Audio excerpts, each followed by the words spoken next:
And it looks like we have more than enough in here to get started. So let's pop into the quick presentation before demonstration. And so today's webinar is focused on advanced CAM milling and turning strategies inside of Fusion 360. The webinar is going to be with myself, Devon Dupuis. So on the next slide here, my name is Devon Dupuis. I'm a technical specialist here at Autodesk, and I've been with the company for 2 years today exactly. So, and prior to coming to Autodesk, I actually ran an aerospace CNC machine shop. So I have a lot of, I guess, knowledge and experience and then actually processing parts using Fusion 360 on a day-to-day basis. On this slide here, you can see this is some of the stuff that I used to do with Fusion 360 on a day-to-day basis. We use Fusion at the shop for all of our model preparation, fixture design, and then obviously running these semi-complex machines you see in front of you. So hopefully with all that being said, I should be able to provide a pretty good webinar today. Moving on to the next page here. So we're going to talk mainly about advanced CAM milling and turning strategies. Now, all of the milling that we'll show will obviously work on mill turn strategies. And we will also take a look at the rotary strategy, which can also be used on any mill turn lathe.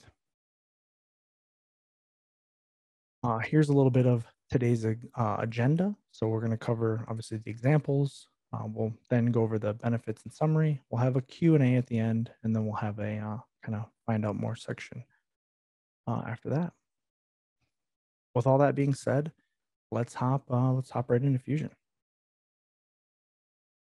Hopefully everybody can see my screen. If there's any issue throughout the presentation, feel free to put something in the chat or any questions you want to ask. Again, yeah, feel free to ask them. So before I get into too much on the manufacturing side and as far as like 3D machining and things like that, I do want to talk about measuring. And prior to obviously machining any component like that, what we would obviously want to do, towards the end of it is have some sort of inspection. Now, even with some 3D parts, like this has some 3D on it, there is prismatic and geometric features. And this is where the manufacturing extension can come into play, measuring these strategies out here. So you see that we have a component that we've done some machining on, and we actually have a toolpath that is finishing some critical areas there. And here, if I open up and edit this operation, what I have going on is I have my probe. I've selected my geometry here. And then for my actions, when I select this, you can see the toolpath that I have selected is shown in the probing strategy, and it shows what is going to be adjusted. So the probe geometry is really useful for things like this, especially when we're trying to, not necessarily have an operator, babysit the machine and things like that. So this will allow the machine to correct the tool wear offset on the subsequent part that you're going to run. So if you do have, if this bore is a tight tolerance, obviously it looks like it's for a bearing. We would want to make sure that we're maintaining this tolerance. So this would be a good way to have, Fusion in your machine, go in and check that for you to keep your process a little bit more secure and keep your parts on size. One other thing that I like to do, in addition to this, is sometimes I just want to have, some random checks on the part. So I can come through here with the inspection, and this surface inspection doesn't necessarily have to be for surfaces. But if I want to touch some, some random points on here, check a couple of these depths, make sure that, obviously we can measure there and we can zoom in here. We can just take a bunch of points on here. And with that, we can obviously send this out to the machine for after manufacturing, kind of inspection here. And we can then obviously take a look at that. So if I have a tool break or something and I'm looking at a certain feature here and I happen to see that there's still 10 thousandths on the floor here, then I know there's obviously some sort of problem. So I can create that operation and then put that in there. When we bring that information back into Fusion, right here where it says import inspection results. So what your machine will do is essentially make like a text file, and you can import that text file back into Fusion 360. It'll then plot out all those points on a component, and we can then see kind of what that looks like. The only other thing here that I would recommend everybody kind of try out is under manual inspection. There's actually some really cool tools here with the create manual inspection. And my good buddy, Richard Stubley, had actually sent me a Bluetooth caliper for measurement. So if we want to, put certain features on here that the operator needs to measure, maybe I want to go from like this orientation right here. And, oh, maybe it looks a little bad there. So we'll rotate it like this so we can see it. We can obviously put in the comment. We can record the camera position here. We have our upper and lower tolerance, and we can add more dimensions here. So maybe I also need to know the distance from this step to here. We can see if we go to like a side view, it's obviously going to put that there, but I want it to be shown a little bit more relevant to where it's going to be. So I can zoom in to this point right here. I can tell Fusion again to capture that position and then move on. Maybe I also want my operator to measure from this top surface here down to the bottom. We can then again see that right there and hit record position and hit OK. Now when I'm running these components, I can actually come over here and say record manual inspection. And what this will do is it's actually going to zoom in the camera to right where I had that captured. So I can put in this measurement here. And the one thing that the Bluetooth calipers do is it allows you to measure it. And then there's like a little send button and it'll actually send that measurement right here. So it's almost like having a little wireless keyboard. And then you actually don't have to worry about putting in the numbers. And it's going to be a little bit more accurate with not having to, transpose it. So we can put in our number here. We can say 1.4999, and we can see our deviation there. And when I hit OK, or when I hit send on the caliper, it'll bring me to the subsequent dimensions on there. I obviously ended it a little early. But with that being said, that kind of goes over some of the inspection tools that we might use here on our 3D parts or components. So let's move on.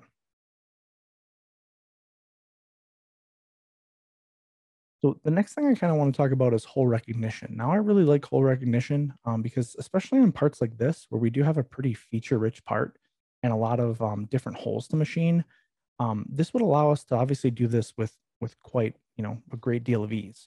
Because normally for all of these, I would have to go through and make all of these different drilling operations manually. I'd have to select my tool. I'd have to select the geometry. Any other corresponding geometry I'd have to also select. And then also determining, if it's on the same level or if there's segments that are joined. Hole recognition can really help with all of this because it is so intelligent. So if we come here and look at this, and I'm going to hit edit, and I'm editing the hole recognition operation. And then these toolpaths that are in here have been generated from that. Because I've already generated them here, you can see that normally you'd have something like this where it would give us obviously what we want to do there. And we could manually go through and change, what each one of these needs to be. We can also look at specific tool libraries. I really like this when I'm trying to process a certain part on a single machine, because I used to have like 2 or 3 different machines that were the same, but they wouldn't have the same tools inside of them. So it's really nice to use a corresponding tool library for that machine and then have the hole recognition pick up those tools automatically. So I don't have to worry about renumbering and reselecting. I can just pick my machine that has the correct library and go from there. On the last page here, depending on what type of machine you have, you can see that there's a limit to the setup plane. What this is going to do is when we're looking at this and creating this hole recognition strategy, it's going to look from the z-axis normal down at the part. Now, if we have something like a 3+2 or a 5-axis machine, and we're able to hit different holes at different orientations, we would want to uncheck this. And we could also tell it to find by a specific angle if we had certain situations. When you uncheck this, it's basically going to check the whole part for holes, and it's going to try to apply strategies to them. I do have another strategy down here, second hole recognition, that you can see when I look at this, I've only processed just these vertical holes. So if we look at this setup here, I'll show you real quick. You can see that under the options page, I do have that limit to setup plane. I do have that checked. And that's generally how I like to use that when I'm working just on a regular vertical. But setting up the tool libraries, this is a little bit different of a style of machining. So I'm kind of a traditional machinist where I want to choose the tools and choose how I want it to do this. Hole recognition is a little bit more intelligent, but you do kind of have to teach the computer, what tools and what strategies you want to use to get a, effective result out of it. That's one thing to take into consideration. And from there, let's move on to steep and shallow. Now, as you saw, I did have a machine loaded in there, so we'll certainly talk a little bit about that. What I really like about steep and shallow, and you can see here I have a couple different variations of this. There are some flat areas on this kind of headlight cavity mold here. that obviously I probably wouldn't want to do with a regular ball tool. Most people look at steep and shallow specifically, and they think that, this is one tool. It's kind of, it does this, it does that. Really wouldn't, some people say they wouldn't use it, but I really want to show what is important about this toolpath. Because really, if you break it down, it's actually 5 different toolpaths. And that's even at a minimum. When we go into steep and shallow, and we go over to the passes section here, the one thing that you might not notice is for the steep passes, we can do climb, which is going to be a regular climb cut. But also, if we turn this continuous mode on, it's essentially going to turn from a regular contour toolpath to a ramp toolpath. And then additionally, on the shallow areas, we also have scallop and parallel. So right there, that's 4 different toolpaths. Steep and shallow can also combine those toolpaths together to take, either one that we choose from the steep and from the shallow and put them together. We can also use this threshold angle right here. This is a little bit different than the slope containment that you might see here. This is kind of fixing on the geometry that we're doing.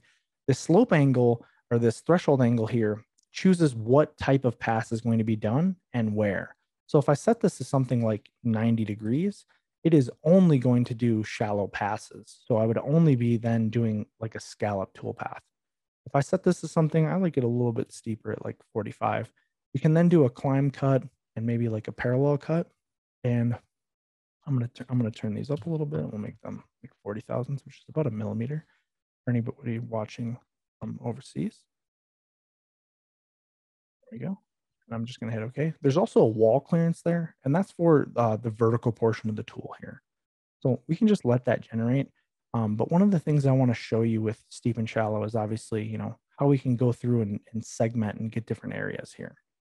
So this is it over the entire part. And like I was saying before, we probably wouldn't want to do these flat areas. I'd probably just take a sharp tool and finish those areas. So one thing that we have added recently to steep and shallow under the geometry section here, you could use a slope containment, but this might, depending on if you have some like really shallow geometry and you have it set to 0, you might be missing some areas of a really large radius curve. So this flat area here, this avoid flat areas, when I turn that on, it'll avoid those areas for me automatically. So when I hit OK there, we'll see that this will regenerate, missing those areas, kind of just like this. And one other thing is, sometimes we make a toolpath and I can see over here, there's some areas that I don't really like that I might want to get rid of. And I could certainly try to go through and change my geometry. But what we could also do is use the trim toolpath function here. And this will allow me to just draw my own boundary. And I can say that I want to come over here. Maybe we'll go a little bit lower and we'll select that area. And I'm going to tell it I want to keep the outside boundary and hit OK. Now that's going to give me essentially a toolpath with that area removed. Inversely here, we can also use this delete passes. And I find this really useful, especially when I'm trying to get a certain area. And this will let us do passes. So you can see here, if I have this on select and I come over here and I select like certain passes, see how it's going to select the whole pass. You see how that whole thing lights up blue there whenever I pick these. That's not what I want to do here when I'm trimming this out. So I'm going to cancel that. I'm going to go here to segments. So now if I like window select like a segment area, any segment that fully fits inside of that window is going to be captured. So you can see there's only a few segments here that are fully inside of that window that I made. If I cancel this though, and I drag from left to right, this direction, any segment now that touches this type of line will be trimmed out. So all these full segments here, because they have straight lines, will now be removed. So let's go back over to that problem section that I had, and we can just do a quick little window selection here. Window select those, hit OK, and it will remove those. There we go. That looks pretty good. The other thing that you'll notice is besides the icon here that shows that we have a modification, when I select the toolpath, if I go down here to this window at the bottom, you'll see that I have 2 different modifications. I have a trim modification and a delete passes modification. So this would allow me to, obviously come in here and get rid of one of these. Maybe I do want those extra passes there. I can click on this area and hit delete, and we'll see that they return here in my toolpath. So that's pretty much it for steep and shallow on this part. Let's look at some other, I'm going to open up a couple other components here. And we'll talk about We might use steep and shallow on them. On something like this, you might notice this part from the webinar. This was actually in that big machine on the registration page. This is a part that I've made in the past, and this is a aircraft lift fitting for like a cargo door. One of the things that is pretty common with steep and shallow, and the reason why I like it so much is because of all the control that's been added from PowerMill. So if we go in here and we grab something like this, if I edit this toolpath, I'm going to edit it. I had it protected. If we go in here to the multi-axis section, the simplest thing you might want to do is convert a 3-axis toolpath into a 5-axis toolpath. I'm pretty sure all of us are, a little advanced in our CAM skills. And if we want to make something 3D and turn it into 5-axis, this is where we would do that. So the primary mode, this is going to be the mode for the entire toolpath. If I look at some of the options here, you can drag this down, but vertical is just going to leave it 3-axis. Lead and lean is going to base it off of the surface, the direction the surface is pointed. And then we have some modes here that we can actually control, like from point. This would be really good for tilting the tool from a certain point that we have, obviously defined, which I'll show you another example of that. And then 2-point, imagine like a globe, right? Maybe I'm machining a globe and I want the tool, whenever I'm traversing around the globe, to always point towards the center of the globe. I could put a point at the center of the globe and then tell the tool to always point in that direction. So no matter what vector I'm machining from, my tool is always going to point towards the center of that point. And then we could do the same thing with a curve. We have a little bit more complex geometry where we want the tool to have a specific motion.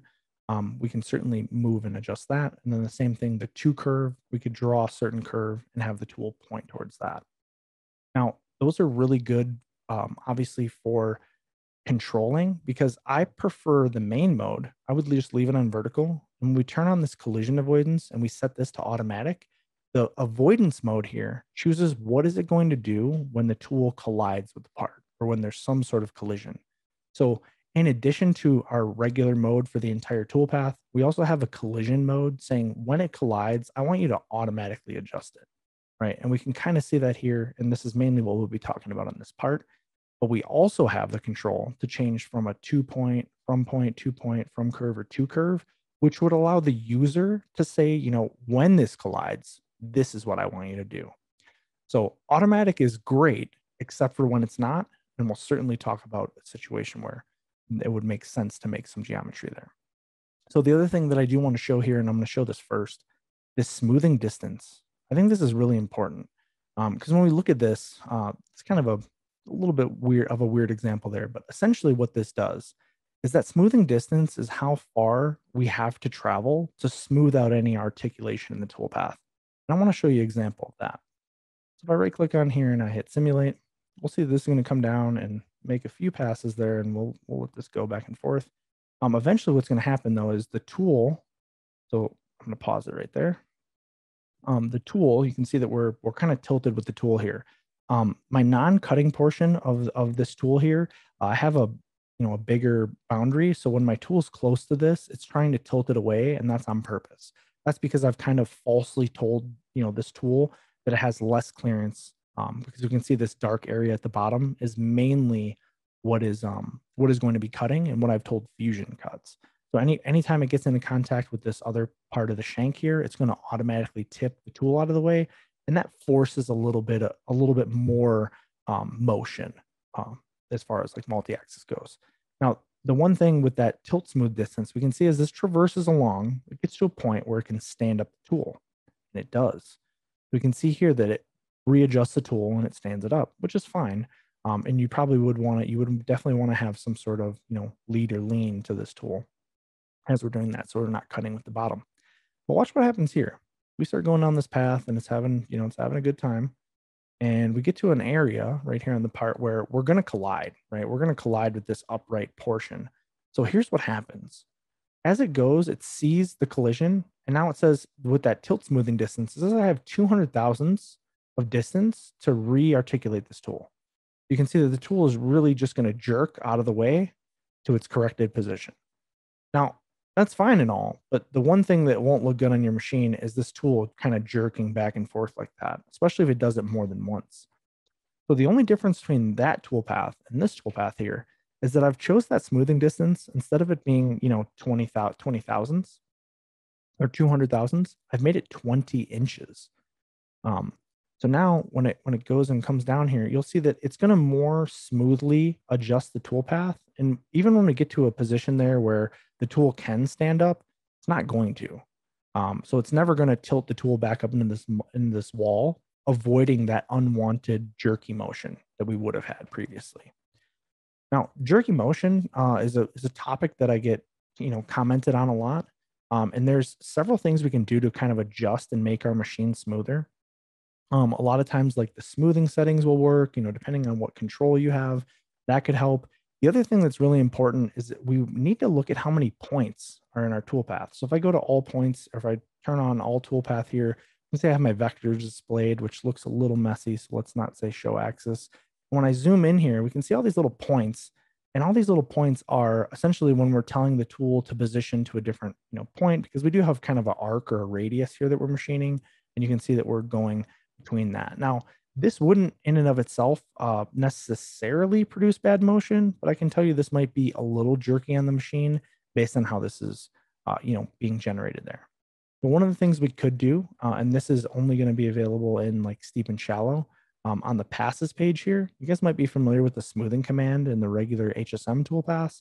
But when we turn this on here, you can see that we have different modes, and you can see with smoothing off, it is going to just generate it like it normally would. With fit arcs on, it is going to try to adjust, arcs to fit in those locations, and then evenly spaced points. A lot of newer controls like a current steady stream of information, and that helps it, move from point to point and be very fluid in its motion.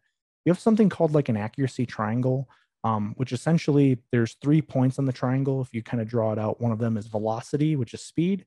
One of them is accuracy, which is, obviously accuracy. And the other one is smoothness. Now, smooth is kind of in the middle because it's between the other two, because something that is extremely accurate is not going to be smooth, and it's also not going to be fast. So you can fall anywhere on the accuracy triangle, but you have to make some sort of compromise because you cannot have all 3 points at once. Certainly something, again, like I said, that has a extreme velocity might also not be smooth and might also not be super accurate. So we do want to take that into account when you're generating these toolpaths. Somebody did ask, how do you create selected surface boundary? Were we talking about a different part or on this part?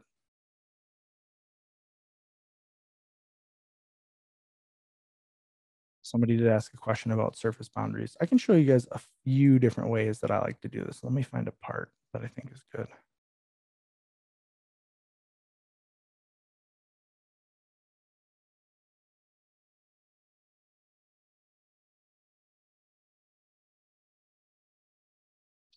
Here's one right here. There's a few different ways that I like to do this. And essentially, I have something else set up here. Delete this one too. So essentially what happens too is like sometimes we'll get areas like this.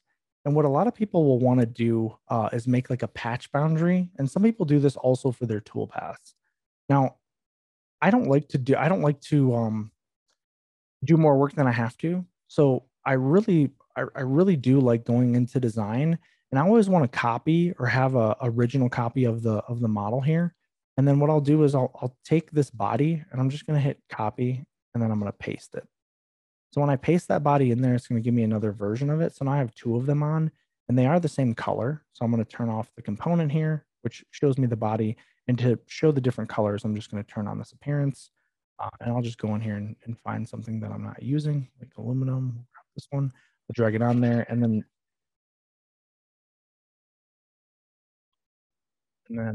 what I'll do is I'll adjust this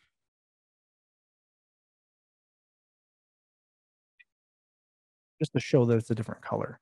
Now, this kind of leads into the creating and selecting the surface boundary, because if I did want to select something on the back here and I had a hole or something here, or I wanted to avoid this area, this is the reason why I created this other body.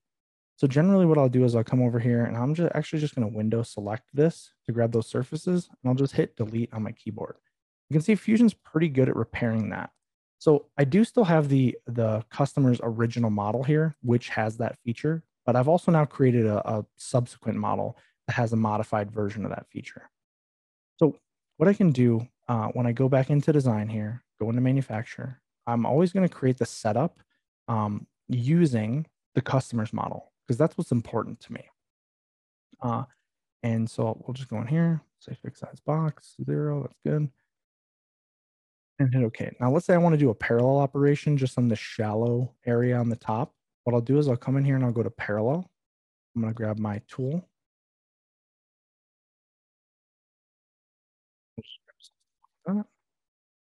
Ball mill.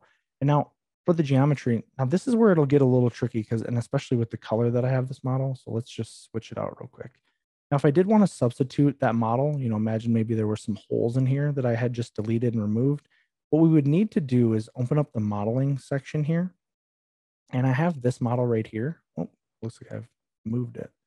And we'd turn that on and we'd substitute it here in the modeling space. So to select the boundary, just go here to where it says silhouette, and I'm going to hit selection. And then I'm actually going to pick right here. And it might be a little bit hard to see, but you can see there's a little area right there. If I highlight it, it'll turn red. And that is our contour that we have selected. So if I want to edit it, what I need to do is select it. And now I can come in here and edit this and kind of help it out a little bit. So I just made 2 little simple selections there, and it looks like Fusion got the rest of it for me. When we're making this selection, what's important to understand is Fusion's trying to be intelligent. So the blue areas that we've selected are what are our user inputs, and the black is what Fusion thinks we want. So if we hit plus sign here and I highlight it again, you can see that it gets the area that I was intending to get. We can make our 20,000 step over there and hit OK, and now we'll get those passes right there. Hopefully that makes sense and answers that question.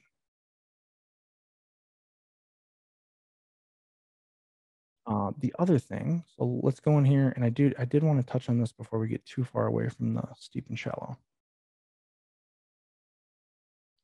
So selecting what I was saying before about the automatic boundaries and how, or the automatic tool axis control when we're converting a 3-axis toolpath into 5-axis, it works really, really good, right? It's always going to tip your tool out of the way. As long as we put proper settings in there, it's going to be smooth. It's going to run good on the machine, except for when it's not, right?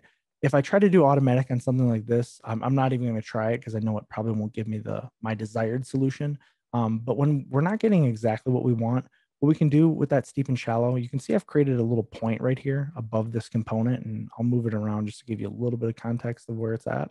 And under the multi-axis page here, my entire toolpath, which is the primary mode, I have set to from point. So what that means is the toolpath is going to be essentially generated, and all the tool articulation is going to touch or make contact with this point. When I hit cancel here, you can right click on here and hit simulate. And we'll see that when this comes down and connects with the part, we can see that obviously it's always staying in contact with that point. So this gives me really good motion here, especially when I'm trying to do this front undercut, because there is a pretty big undercut there. And it allows me to get the desired motion out of Fusion that I would have wanted. So this is another really nice setting for particular situations when you're not getting the exact motion that you want the tool to move a certain way. These controls instead of steep and shallow will help you get to where you need to be. So if we go back here to this part, you can see that obviously I had a couple steep and shallows on here that we didn't simulate yet. You can see that we have this one. One of the other things you guys might notice is if we right click on the setup here, now in everybody's setup here, you'll have this machine area. And if we go to where it says select, you do need to have your document that you're working in saved, because it is going to save this machine to the document you're working on. One other thing that I'll point out is any of these machines you're saving do need to be in the same project that your part or component is in. And if we go here to the Fusion 360 library, this is what comes installed with Fusion.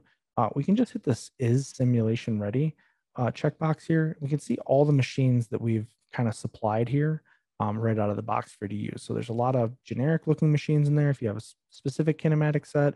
And then even for like Haas, because we are partnered with Haas, there's a bunch of Haas machines in here, even some of the new ones. If we scroll down, there's a bunch of machines. So when you grab a new machine here, it's going to ask you to save it to your document, and you can certainly save that to your save that right away. It'll ask you where you want to put it, and then it can be used for the machine simulation. Now, the machine simulation today is only for milling, and when you do select the machine, you'll also get this part position, and this will let you know the machine's loaded. So if you click this and you're not seeing anything, or you're having some sort of hiccup there, there's a couple good YouTube videos also about how to set up the machine simulation, but this will let us kind of position our part.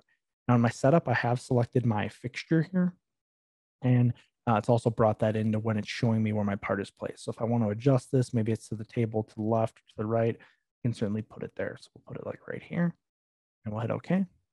And now when I take a look at a machining operation like this and I want to simulate it, I can right click on here and hit simulate.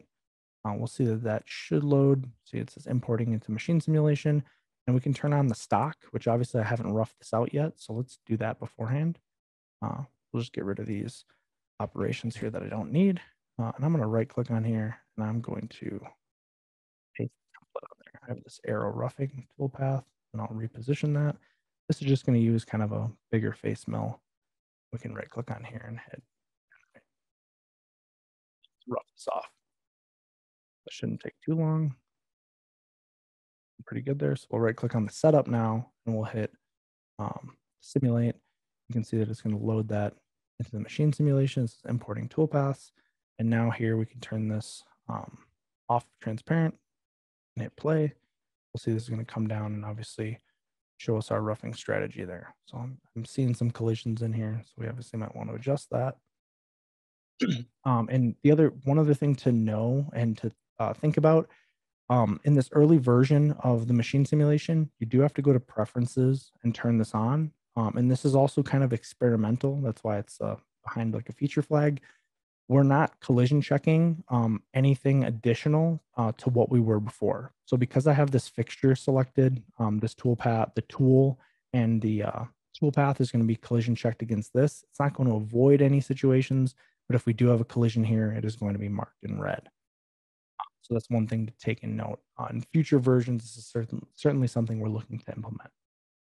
But you can see here that obviously, we're getting the kinematics. We can even slow this down and zoom in here, and we'll see. I'm trying to get it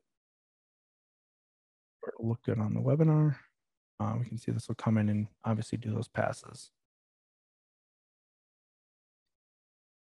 So that's that. And then let's go to Rotary. So this is something that you can use obviously on a milling machine or also on like a mill turn machine. The one thing I will say about milling for turning machines is if you go to the milling tab here, you do have access to all of these toolpaths. There's no limitation or saying like you can't use this certain feature. Even something like the swarf toolpath, you could create a toolpath here. But when you go to post out, if you don't have like an NTX or something that has like a milling head and the ability to control and stop the spindle, so you don't have 5-axis in there, you wouldn't be able to post this out. So it would just alarm. Also with those machine configurations, there should be some flags here about saying, your specific machine doesn't support this operation. We come in here and take a look at like a rotary toolpath, for example, and I right click on here and I hit simulate. And I'll turn the stock off here. One of the things you'll notice, so rotary is a cyclic or continuous finishing strategy. For like prismatic or geometric geometry that's wrapped to a cylinder, we would use a different toolpath. And this is meant for more, something like this that has 3D features that's constantly changing. And I'll show you a little bit of that too after I run this simulation. So another thing that we updated recently in the simulation, you see how the tools like kind of wandering around. That used to confuse a lot of people. And what would happen there is, obviously you can't tell or get a good example of what's going on there. So if we come over here and we set this to tool, this is a really good use case for using that tool setting. And now when we hit play, you can see that the tool is going to stay stationary during simulation and is going to revolve the part that we're looking at. So we can see here, we're getting a pretty good idea of, what would be happening. Obviously the tool is going to have to go up and down, but this is going to revolve pretty good going around there. We double click on this icon here. We go to where it says passes. This is also kind of a don't want to say a bad example, but this doesn't give a really good idea of what this is for, but it does show the type of cycle that we'd be using here. So spiral is obviously continuous, so it's going to continue to move around the part. And you can do some pretty cool tricks with this too, with like fluting and whatnot. If you want to have that spiral step over be really big, you can have that run down something like a barrel or whatever, and it'll revolve and move as it goes. And then obviously the other ones, line.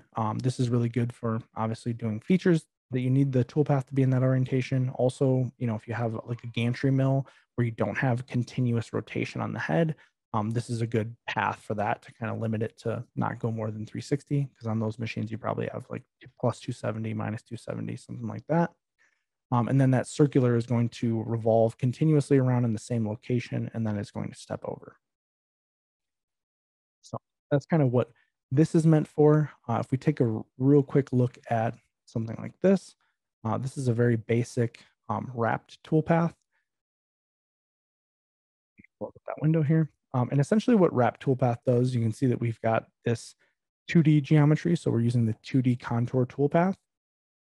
We've also have the wrap toolpath on here. We can see that we've selected some geometry there. What actually happens, and we'll probably see this if I generate this, it's going to generate this contour straight, like it was flat. And then what it does is it takes that toolpath and then it wraps it to the cylinder here that we've defined. So you see where it says wrap cylinder. I've selected that outside cylinder. When I hit OK here, you see that try to get this to generate clear toolpath. Generate. We should see it flat somewhere, probably for like a real quick second. Oh, and it looks like it went too fast. So, but we can see that if we right click on here and simulate, you can see this is not like a 3D geometry we're trying to machine. This is really prismatic here. So as we come down, you can see the tool is just going to follow that contour as it moves around and go in and out. Somebody else asked a question. When using multi-axis toolpaths such as Rotary on my UMC 750, I've noticed at times my C-axis will have to unwind itself. Quite a lengthy process at most times. Any tips to correct this? There actually is a tip to correct that. I'm trying to, off screen here, I'm trying to find it. So there's a setting where your rotary can just continuously spin and it doesn't have to unwind. That can be it can be really troublesome, especially if you get up to 20 or 30,000 degrees. Let me see here.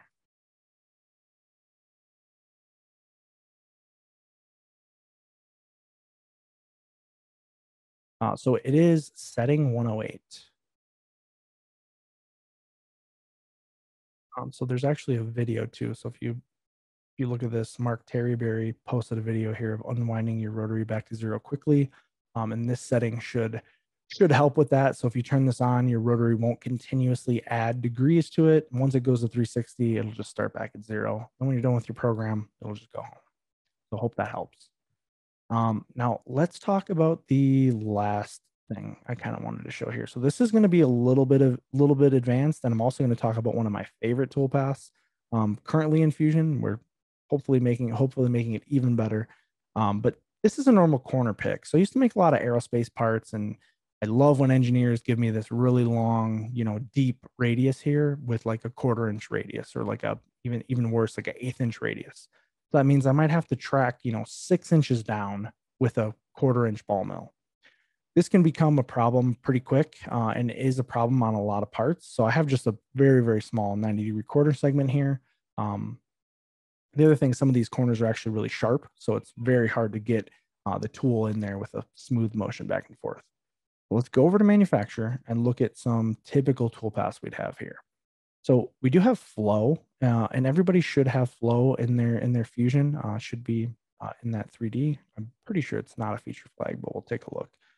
So flow, the one thing about flow that you need to understand, when we pick the geometry here, and I'm going to unpick this for a second, and I do have my tool tilted at a certain angle here, but for my geometry, when I pick this, and this, you can see that I get these little arrows. Now these arrows mean something, but it really is hard to decipher when we're trying to look at what this is doing.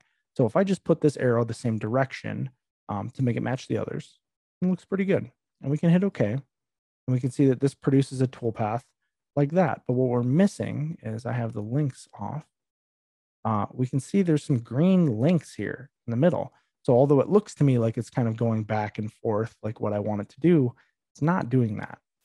One of the reasons it's not doing that. So if we go from manufacturer back to design, and we go over to inspect, there's another way to do this too that I'll also show you. There's an ISO curve analysis. Now, what you need to do or need to remember when I select this body here, you can see that we have a couple different types. We can show the U and the V vector. And this makes it actually pretty simple. If I look at the U here, we can see the U is going this way on this surface, going the other way on the other surface, and then it's going the same direction on that opposite surface.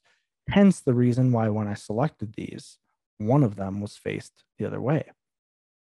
If I just had both U and V on, then it looks pretty normal, right? Even this little cross intersection there looks like they're lined up. But there's another way to view this, which will also show this. So if I expand the body, I right click on here, I go down to where it says texture map controls. When I click this, I again hit the body and change this to UV diagnostic, it's going to kind of put a sticker on here. And this will also let us see kind of the same thing that we just saw. But sometimes depending on the size of your part, it might be a little bit harder, more difficult because you can also change the density to high or like a medium density to help with the part size. So what I have here, you see those red lines, those indicate one direction, the green indicates another direction. So this also tells me when I'm looking at this that I don't have a consistent surface to flow from, right? And whatever this direction is the only way that flow can make a toolpath. So for this case, because I want it to sweep across here, that is my desired, motion. If I go back to manufacturer and we look at this toolpath, this is what I'm trying to do, right? And obviously it's not doing it. So flow is not going to work because I can't get those to line up. Even when I do change the direction, because they're not consistent, the path is going to be split. It might be able to link two of them together, like in this case here. It does see that, hey, this is this, but it can't relink a third surface together. So we can see it goes down that one side there, goes on the other side. This is also in a fixed position. So that's not super desirable for me for a corner pick because I would want something smooth that just does the corner, right? And I'm obviously doing a little bit more of the flat to blend it in there because sometimes that's what you have to do. But if we look at the contour toolpath, this might look familiar to you, and I've kept that same tool angle here. And if we look at this from the kind of close to our z-axis normal here, we can see this is just going across the part, right? It's really doing what it's supposed to do. Now, contour slices the model and then puts a tool path at wherever the contact would be. And we can see that here. I'm not getting a real good pattern, or the pattern here is not my intent. Doesn't look good, right? It's not going to accentuate any of the geometry here. So this also isn't going to work. We do something like parallel. Parallel from first glance looks kind of okay, but if I zoom in and look at it, we can see that it is going the direction I want on this one wall.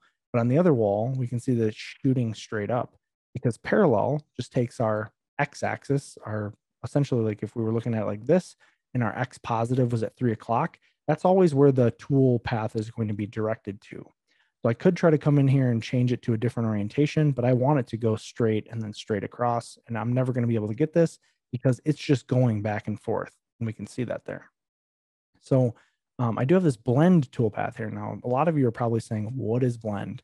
And I'm going to open up a can of worms, I'm sure, doing this. But under 3D, there's an option here for blend. This is something we're working on. And to get this, if you go to preferences, and when this pops up, you can go down here to preview features, and let's just type in blend. The blend strategy, it does have this eyeball, which means it's available to the public. So you can turn this on, and it will put that toolpath in the 3D options there. Now, blend is a little different, and I'm going to explain this a little bit more before we get into the questions, because I know we got about 14 minutes left. So if we go to the geometry for blend, we can see that we have a couple different things here. We have the drive surfaces, just like we did in flow. So it uses these surfaces. And remember how they're not lined up? That's where this drive curves comes into play. Now it's kind of like morph, but it's going to be a little bit, I don't want to say a little bit better. It does do a better job at connecting these. So I want this path and this upper path here. So I'm holding Alt to get a single contour selection. I'm touching it, and then I'm adding to it and hitting accept. So I have the 3 faces that I wanted. I have the 2 chains that I want to go to and from. And I still have that same orientation, and I can hit OK here. We can see that we get a smooth path, right? Going up and down. This one happens to be starting from the bottom, so we could reverse it. If I simulate this, though, we'll see that that tool is going to maintain kind of that same angle, and we could add a little bit of multi-axis to this, because blend is multi-axis just like flow is. And this gives us that smooth motion in between the two. Now, to explain this a little bit more, because it's probably confusing, I do have this part here. Now, I've purposely done this part so that the UV vectors on here are bad, and even the flat sections on the back, which hopefully this will make sense in a second. I'm going to use this one here. I'm going to right click and say texture map controls. I'm going to pick the body, change this to UV diagnostic. We can see even this flat section here. If I wanted my tool to go from top to bottom, but stay evenly across the top, it's not going to do that with flow, because flow has to follow this pattern of these lines. Now, I can choose the spacing differently, but it has to follow this pattern because that's what it's driven off of. So with that being said, let's just take a real quick look at the front here. So you got an image of what it looks like. The front is also crooked, right? So if we go in here to manufacture, I'm just going to create a simple flow toolpath. So let's just go to geometry. We'll go to tool orientation. I'm going to adjust it like this. Oh, and if I pick this surface right here, you can see I get that little angle. If I flip the direction, it's only showing me those angles of the UV. Let's go over to passes. I'm going to tell it I want to do 30 passes. Okay. We can see that it's doing that, and that looks fine. If that's not the pattern that I want, because it's not, we could duplicate this and try the other way. And when I flip it this way, hit OK, just does the other way. So if I overlay these two on top of each other, you can see that they're essentially giving us those same UV vectors. Now, if I wanted to go from top to bottom smoothly, I would have to use something like blend. So if I go in here and I go to blend, essentially what blend does is it still drives off of those UV vectors, but it lets us adjust the curves for the pattern to and from, effectively letting us modify some bad geometry into some good geometry.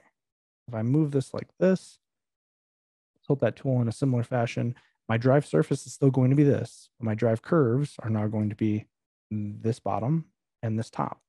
And you have to be careful about how these are connected, because if we do get wrong curves here, they won't blend together nicely, and we just probably won't get a toolpath result. We go to passes here. We also have another thing that I like is the step over.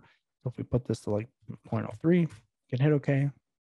We can see that that does a really good job using the UV vector, although it's flat, but giving us the direction we want. So that's a flat example. Hopefully that makes sense. And this is a little bit more of a curved example here. So I've done the same thing here. I've parallel. This is striping back and forth. I also have contour, which this kind of reminds me of like a fingerprint, but it is just slicing the part at that orientation. Obviously, two tool paths that are not going to give me my desired result. If we look at flow, here's one direction for the flow. If I turn that on, look at the other direction for the flow, you can see I have a pretty tight path there, but obviously this diagonal motion that I would be getting out of these tool paths are not intended either. So if I look at blend, this first blend is just generated from a z-axis normal, so it's not multi-axis, and I do not have it tipped. The reason why the path looks like this is if I turn on this analysis, you can see there's a red portion on this model. I look at it from the top, you can see that that portion there is undercut. So we would have a different contact point for our ball mill as we're traveling across there. So if I turn this off, we go to this blend, we can see that it's just getting where it could actually touch. If we go to this blend here and we look at it from the front, I know what you're thinking. You're probably thinking, Devon, well, I thought you said it was going to go straight across. Technically, it is. What's happening here is it's drawing the center of the tool. It is not, so it's drawing this tip right here. It's not drawing where the tool is contacting up here. And because of the curvature and this undercut that we have here, if I right click on this operation and hit simulate, and let's turn on the stock if we can. Oh, it looks like it's already been from a different operation. But if we hit play here, you'll see that as it goes down and it contacts the part, I'm going to try to zoom in. You can see that it's touching just this very top section right there, right? It's just touching right in here. And as it goes across, the tool is going to have to lift up. The tool is going to get higher as it makes contact with the other region, with the opposite end, right there, right? If we drag it back just a little bit, you can see that this is much higher than it was on this side because of where the tool is now contacting. Remember, on the other side of the part, the ball was contacting way up here, and now it's contacting way down here. So that's why that line is drawn like it is. And these blend operations, I've literally just made the same way by using that drive surface, which gives us that UV vector. And then these two drive chains will essentially lay these chains over the surface to give us our desired toolpath. So this is one thing that I use all the time to get, correct toolpaths. And this works really, really good when you can get the settings and everything to work. So as long as you're doing something, simple like this, where you're using it kind of like a morph with open curves, it does work very well. And then you also have the ability to, I think one of them, right here. This one, if we edit this, we go to multi-axis, we can turn on use multi-axis. And if we hit simulate on this, we can see that this will, obviously it's starting at the bottom. We can change where it's touching to, but this is obviously giving us that motion that we would want, right? We want to have a different point of contact. If we did want to have 5-axis here, we would have that. We can even slow this down and get a little dizzy turning this tool. If you guys have any other questions, please feel free to put them in the chat right now. We do have like 7 minutes left, so I'll try to answer a few questions before we get off. And I really appreciate everybody joining me today. Hopefully y'all learned something.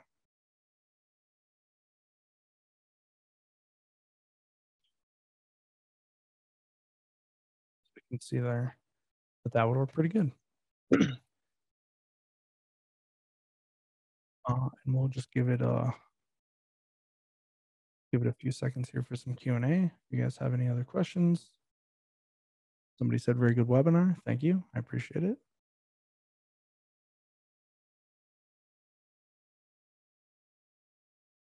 Oh, another thank you. You guys don't have to all thank me. If you guys do have some questions, feel free to fire them in there, and I'd be glad to try to answer them in the few minutes we have here.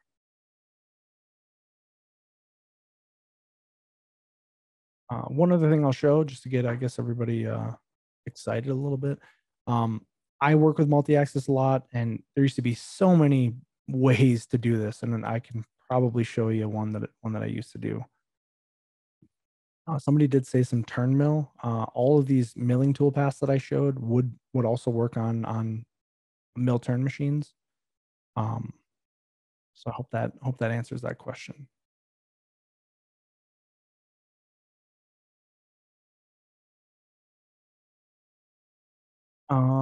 Somebody asked, could you talk about the utility of the pencil toolpath, and is steep and shallow a better option?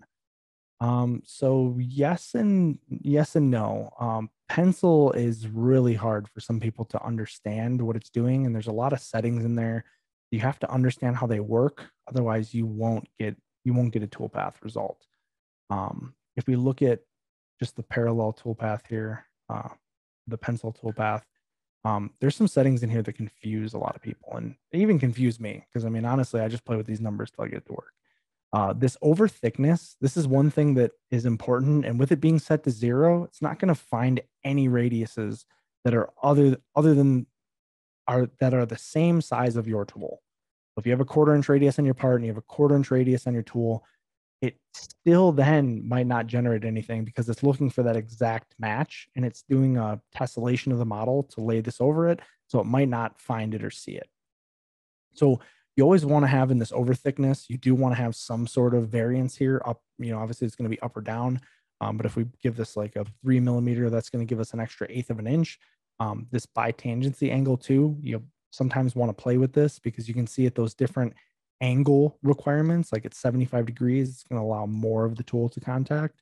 But at 35 degrees, it's going to allow less of the tool to contact. So imagine I have a radius that is going to contact at almost 90 degrees, and I have it set to 35. It's obviously not going to touch it, right? So this is a problem, right? And I know a lot of people say, oh, steep and shallow, whatever. Now, this again is in preview. This is not something you guys can get today, but I believe I have it. There is a toolpath here called Rest. So think of this as like Pencil 2.0, and this is something that we're working on and will be coming in the future. And this is going to do a much better job at getting into those corner radiuses. Again, because this is coming from our Belcam machining kernel, this will have all the same advanced features as like steep and shallow with the toolpath control and things like that. So These things are coming, guys. We just have to be patient. We do know that pencil is not the greatest toolpath in the world, and professionally, I can tell you I've probably only used it less than I can count on one hand. So this rest toolpath here will obviously be a much more widely used tool. And today you can use steep and shallow with like rest machining to kind of get a similar effect to what this does, but this is going to be more targeted at getting those smaller radius areas in the part. Certainly work a little better. So Joe, I hope that works. Hope that answers that question. Any other questions?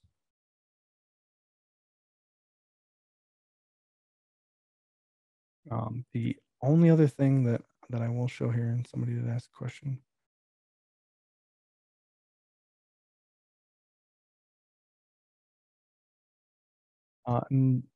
Yeah, I think it was Bruno. If you want to send me an email, I will put it in the chat. And let me see here. Answer.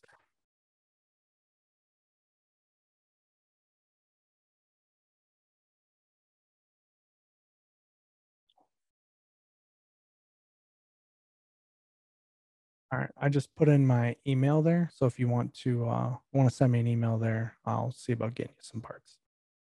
One last thing, we got like 2 minutes here. I really like this control, and this was one thing I was trying to show you guys. I used to do a lot of crazy little tricks here to get my tool orientation to be what I want. Now I'm showing you this, but you do not have to do this anymore.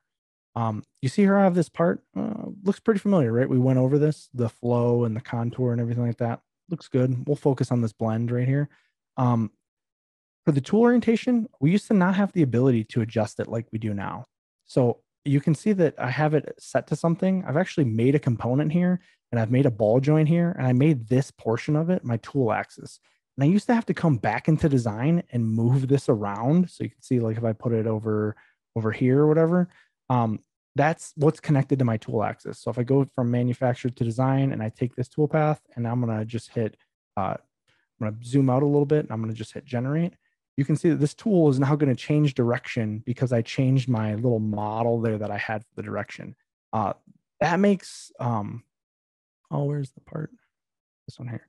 That makes doing these orientations really, really easy. So even if I want to come in here and make a parallel, I'll go to geometry, selection, we'll just select.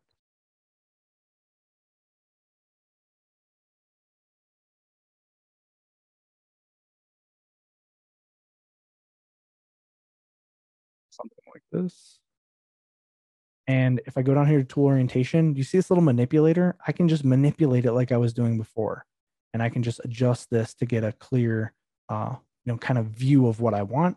The other thing that's great, if I hit OK here, it's obviously going to produce that toolpath. If I want to edit this, if you go to geometry and where it says tool orientation, there's two little secrets in here. If you go to surface normal and x-axis, or surface normal and y-axis, when you click this, it'll give you this little stick here.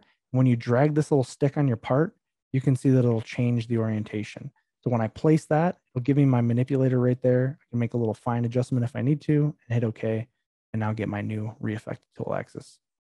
It will be possible to watch this video again, somebody asked. So I believe this recording will be sent to you. Let's go back to here real quick. If you want to learn more, here's some contact numbers for obviously everybody in North America and the United States. I'll leave this up for a couple seconds. I really appreciate everybody coming to this webinar. I had a great time, and hopefully this helped out and you guys learned something. So with that being said, I'm going to end it, and everybody have a good one and stay safe out there. Take it easy. Bye-bye.